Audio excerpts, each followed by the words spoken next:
Compte à rebours de Rachel Chawat.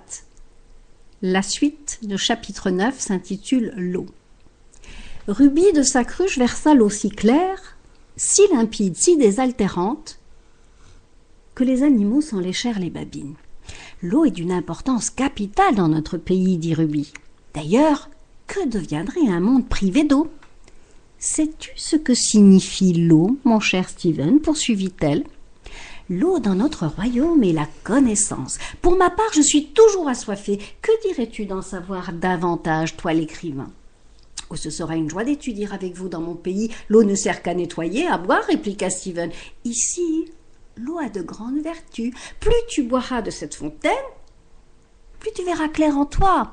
Et plus tu saisiras la puissance du maître des lieux. L'eau est vitale. Me permettra-t-elle de guérir s'enquérit Steven. Oui, répondit Ruby, car la connaissance réanime l'homme. Steven but jusqu'à plus soif. Quand Françoise vint pour la piqûre quotidienne. Alors, monsieur Pattison, on vous enlève la sonde, à croire que vos reins fonctionnent mieux. Ce que venait de dire Françoise eut un écho immédiat sur notre malade. L'eau avait des vertus, cela était devenu une évidence. Il exigea courtoisement au personnel hospitalier de lui faire porter de l'eau. Il n'eut de cesse de boire, sans fin. Mais ce qu'il fit par-dessus tout, ce fut de lire, et lire sans fin.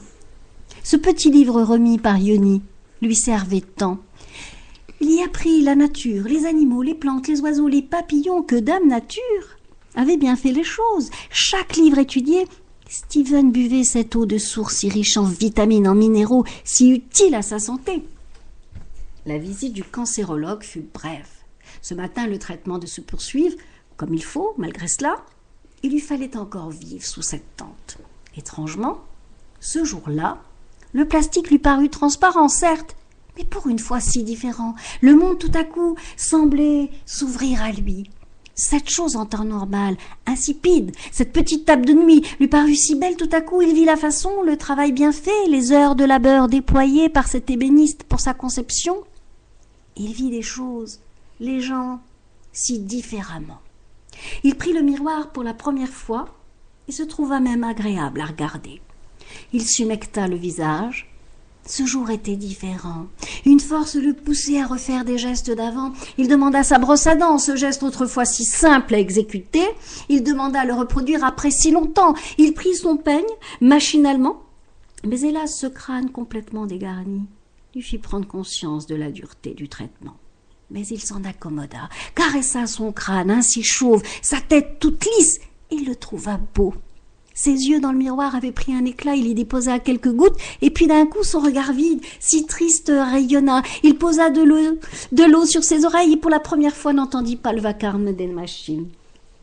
L'eau coulait sur ses mains décharnées, et il vit ses ongles longs.